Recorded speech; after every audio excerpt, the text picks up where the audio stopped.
जनप्रिय प्रधानमंत्री श्री भारत देशना वडाप्रधान माननीय नरेंद्रभाई मोदी જ્યારે 2014 સમગ્ર હિન્દુસ્તાનના દેશવાસીઓના આશીર્વાદથી જ્યારે પ્રધાનમંત્રી તરીકે શપથ લીધા ત્યારબાદ આ દેશની અંદર જેવી રીતે અલગ અલગ ઉજવણીઓ થઈ રહી છે એવી રીતે યોગ દિવસની પણ ઉજવણી કરવામાં આવે તેના ભાગરૂપે 21 જૂન વિશ્વ યોગ દિવસની સ્થાપના એમના દ્વારા કરવામાં આવી।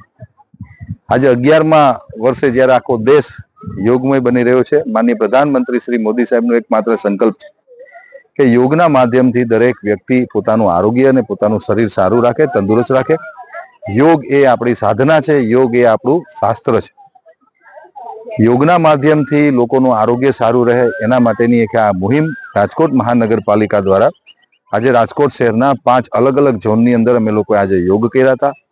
હજારો લોકોની રાજકોટ શહેરીજનોના ઉપસ્થિતિમાં આ યોગનું આયોજન કર્યું હતું અને ખાસ કરીને આ યોગાના કાર્યક્રમની અંદર રાજકોટ મ્યુનિસિપલ કોર્પોરેશન દ્વારા 2016 થી એક નવતર કાર્યક્રમ પણ અમે લોકો કરીએ છીએ, જે દેશમાં સર્વપ્રથમ વખત 2016માં રાજકોટ મહાનગરપાલિકાએ ચાલુ કર્યો હતો।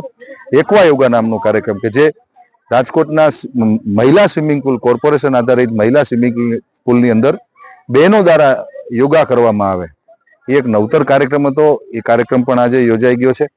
આપના માધ્યમથી રાજકોટ શહેરના શહેરીજનો, ગુજરાતના નગરજનો અને દેશના નાગરિકોને વિશ્વ યોગ દિવસની ખૂબ ખૂબ શુભકામનાઓ પાઠવું છું।